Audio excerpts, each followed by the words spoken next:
നമ്മുടെ ഓട്സ് സൂപ്പിലേക്ക് വേണ്ടിയിട്ട് ആദ്യം ഓട്സ് നമുക്കൊന്ന് ഫ്രൈ ചെയ്തെടുക്കാം. അതിന് വേണ്ടിയിട്ട് ഞാൻ ഒരു പാൻ ചൂടാക്കാൻ വെച്ചിട്ടുണ്ട്. അത് പാൻ ചൂടായി വരുമ്പോൾ ഒരു 1/2 കപ്പ് ഓട്സ് നമുക്ക് ഇതിലിട്ടിട്ട് വറുത്തെടുക്കാം. ഒരു 2-3 മിനിറ്റ് അത് നമുക്ക് വറുക്കുമ്പോൾ അറിയാം ഓട്സ് ഒന്ന് ചൂടാവും. അത്രയും ഒരു മിനിറ്റ് മാത്രം ചൂടായ ഉടനെ നമുക്കത് മറ്റൊരു പാത്രത്തിലേക്ക് മാറ്റാം. മീഡിയം ഫ്ലെയിമിൽ വേണം ഇതൊക്കെ ചെയ്യാനായിട്ട്. ഇപ്പോൾ നമ്മുടെ ഓട്സ് ഇവിടെ ഫ്രൈ ആയി വന്നിട്ടുണ്ട്. അപ്പോൾ നമുക്കിതൊരു പാത്രത്തിലേക്ക് മാറ്റാം. ഇനി അടുത്ത സ്റ്റേജ് നമുക്ക് ഇതേ പാനിൽ തന്നെ തയ്യാറാക്കി എടുക്കാം.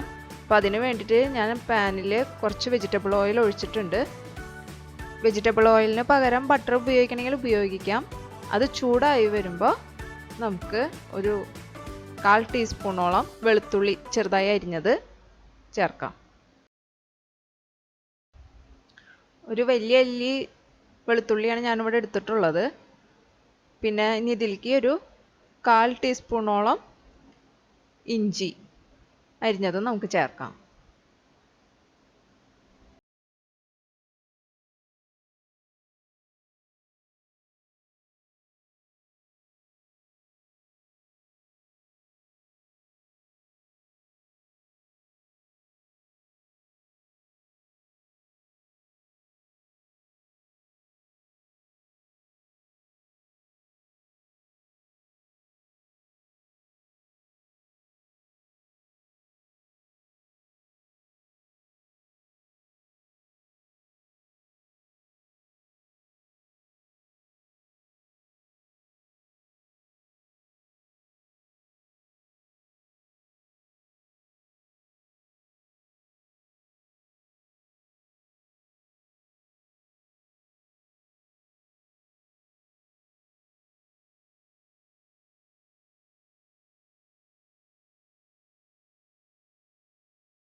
രണ്ട് 3 മിനിറ്റോളം ആയിട്ടുണ്ട്.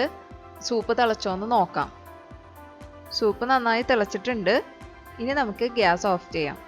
അതിലേക്ക് കുറച്ച് നാരങ്ങാനീര് ചേർക്കാം. നാരങ്ങാനീരിന് പകരം വിനാഗിരി ഉപയോഗിക്കുന്നവർക്ക് വിനാഗിരി ഉപയോഗിക്കാം.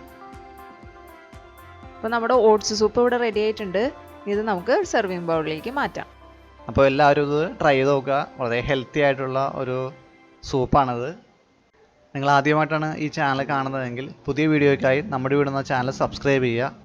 ഈ റെസിപ്പി ഇഷ്ടമായാൽ നിങ്ങളുടെ സുഹൃത്തുക്കൾക്കും മറ്റുള്ളവർക്കും ഷെയർ ചെയ്യുക. അപ്പോൾ പുതിയൊരു വീഡിയോയുമായി കാണാം. അതുവരെ നമസ്കാരം.